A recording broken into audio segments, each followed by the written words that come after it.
இந்த வீடியோவில் பீட்டா கேரை பற்றி தான் பார்க்க போகிறோம். ஸோ பீட்டா கேர் அப்படின்றப்ப இந்த அப்ராடில் இருக்கவங்க எல்லாமே பார்த்தீங்கன்னா இத்தனை அடியில் வந்து அதுக்கு தொட்டி வைக்கணும், பிளான்ட்ஸ் வைக்கணும், நிறைய டாய்ஸ் வைக்கணும், ஃபில்ட்ரேஷன் பர்ஃபெக்டாக இருக்கணும், லைட்னிங் கரெக்டாக இருக்கணும் அப்படின்னு நிறைய சொல்லுவாங்க.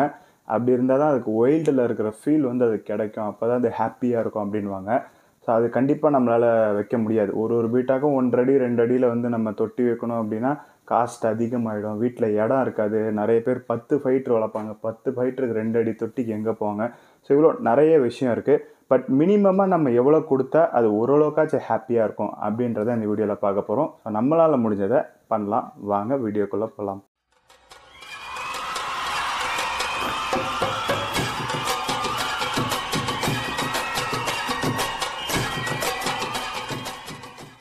இப்போ பீட்டாஸை வந்து நான் ஒரு 3 விதமான டேங்க்கில் வந்து வச்சுருப்பேன். ஒன்று வந்து ஒரு 1 லிட்டர் பாக்ஸ், இந்த சேல்ஸுக்கு இருக்கிற பீட்டாஸ் எல்லாமே வந்து அதில் தான் வைப்பேன். ஏன்னா டெம்பரவரி தான், சேல்ஸுக்கு ஸ்டாக் வருது அப்படின்னா ஒரு 3 நாள் 4 நாளில் காலி ஆகிடும். ரொம்ப ரேராக வந்து ஸ்லோ சேல்ஸ் ஆகுது அப்படின்னா ஒரு 1 வீக்குள்ளே வந்து காலி ஆகிடும். ஸோ டெம்பரவரியாக அந்த பாக்ஸில் வந்து நான் போட்டு வைப்பேன். ஒரு 3 நாள் 4 நாளை தாண்டி அந்த பாக்ஸில் இருக்குது அப்படின்னா நான் வாட்டர் சேஞ்ச் பண்ணுறேன், சரிங்களா? ஸோ அந்த பாக்ஸில் அப்போ நம்ம வச்சுக்கிறோம் அப்படின்னா 3 நாளைக்கு ஒருக்க வந்து 100% வாட்டர் சேஞ்ச் நான் பண்ணுவேன். பட் அவ்வளோ நாள் இருக்காது. இருந்துச்சு அப்படின்னா இதுதான் பண்ணணும். ஒரு 1000 ml பாக்ஸ், 1 லிட்டர் பாக்ஸ் அப்படின்னா நம்ம இதுதான் வந்து ஃபாலோ பண்ணணும். ஸோ 1 லிட்டர் பாக்ஸில் முடிஞ்ச அளவுக்கு பீட்டாஸ் வைக்காதீங்க. டெம்பரவரி நீங்கள் மூவ் ஆகிட்டே இருக்கும், உங்களுக்கு சேல் ஆகும் செல்லர் அப்படின்னா இந்த மாதிரி சின்னது வந்து நான் ரெக்கமெண்ட் பண்ணுவேன். ஸோ இதை தாண்டி என்னோடய பர்சனல் கலெக்ஷன்லாம் வந்து 10 இன்ச் டேங்க்கில் வைப்பேன். ஸோ 10 இன்ச் டேங்க் அப்படின்றது ஒரு அடியோட 2 இன்ச்சு கம்மி. ஸோ ஒரு அடினா 12 இன்ச் வரும். ஸோ 10 இன்ச் டேங்க்கு. அப்புறம் ஒரு அடியில் வந்து என்கிட்ட பிளான்டட் டேங்க் இருக்குது. ஸோ அதில் வந்து இப்போ எல்லோ கேலக்ஸி ஒன்று இருக்குது. இந்த எல்லோ கேலக்ஸி வந்து ஹோம் ப்ரீட், எங்கள் வீட்டில் பிறந்தது. அது ஒன்று தான் இப்போதைக்கு வந்து என்னோடய பர்சனல் கலெக்ஷனில் இருக்குது. மற்றபடி வேறு எதுவுமே கிடையாது. ஸோ 1 ஃபீட் டேங்க்கு, 10 இன்ச் டேங்க்கு, இதுதான் வந்து என்னோடய பர்சனல் கலெக்ஷன். நான் போடுறது மேல் ஃபீமேல் எதாக இருந்தாலும் சரி. நான் 6 10 இன்ச் டேங்க் வச்சுருக்கேன். 1 ஃபீட் டேங்க் வந்து ஒரு பிளான்டட் டேங்க் வச்சுருக்கேன். அப்போ 10 இன்ச் டேங்க் வந்து பீட்டாக்கு போதுமானு கேட்டிங்கன்னா அது பத்தாது தான். நான் ஒரு 99.9% வந்து ப்ளக்கார்ட்ஸ் தான் கலெக்ட் பண்ணுவேன். ஸோ ப்ளக்கார்ட்ஸுக்கு அந்தளவுக்கு டைல் பெருசாக இருக்காது. ஸோ இந்த 10 இன்ச் டேங்க் வந்து அதுக்கு போதுமானதாக இருக்கும். ஸோ எதை வச்சு நான் போதுமானதாக இருக்கும் அப்படின்றனா, இப்போ இந்த 1 லிட்டர் பாக்ஸ் உங்களுக்கு காமிச்சிருந்தேன் பார்த்தீங்கன்னா, அந்த 1 லிட்டர் பாக்ஸில் பீட்டா இருக்குது அப்படின்னா அசையாமையே தான் இருக்கும், சரிங்களா? மூவே பண்ணாது.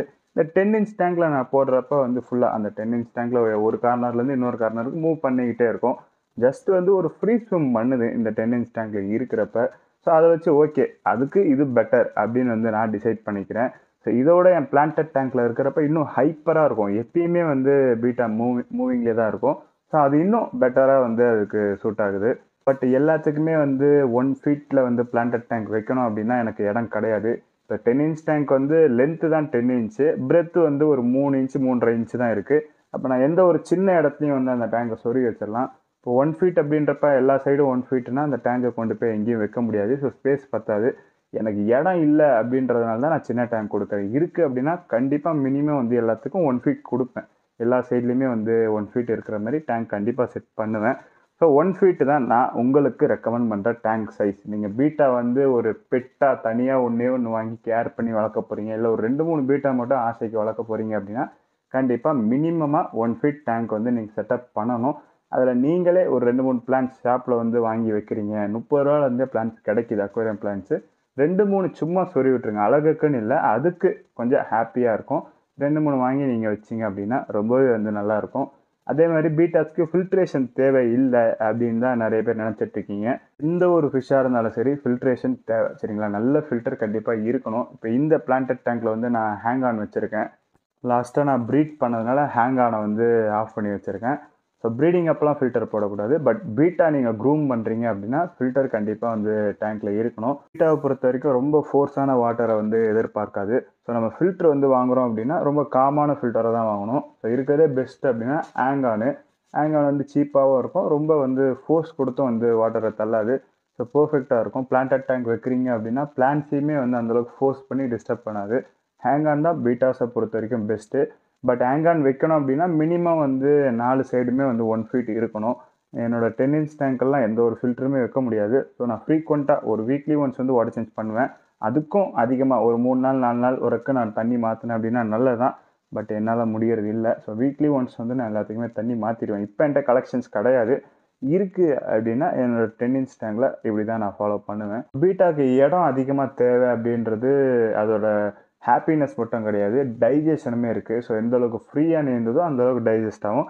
எந்த அளவுக்கு டைஜஸ்ட் ஆகுதோ அந்த அளவுக்கு நீங்கள் ஃபீட் போடலாம். ஸோ எந்த அளவுக்கு ஃபீட் போட்டுறீங்களோ அந்த அளவுக்கு வளரும், நல்லா குரூம் ஆகும்.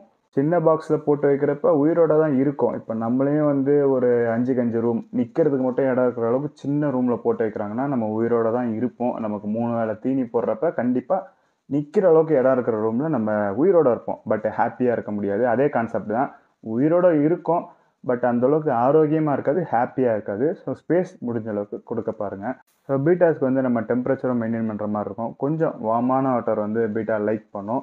நம்ம கை வைக்கிறோம், தண்ணியில் கை வைக்கிறோம் அப்படின்னா அது சில்லுன்னு இருக்கக்கூடாது, சூடாகவும் இருக்கக்கூடாது.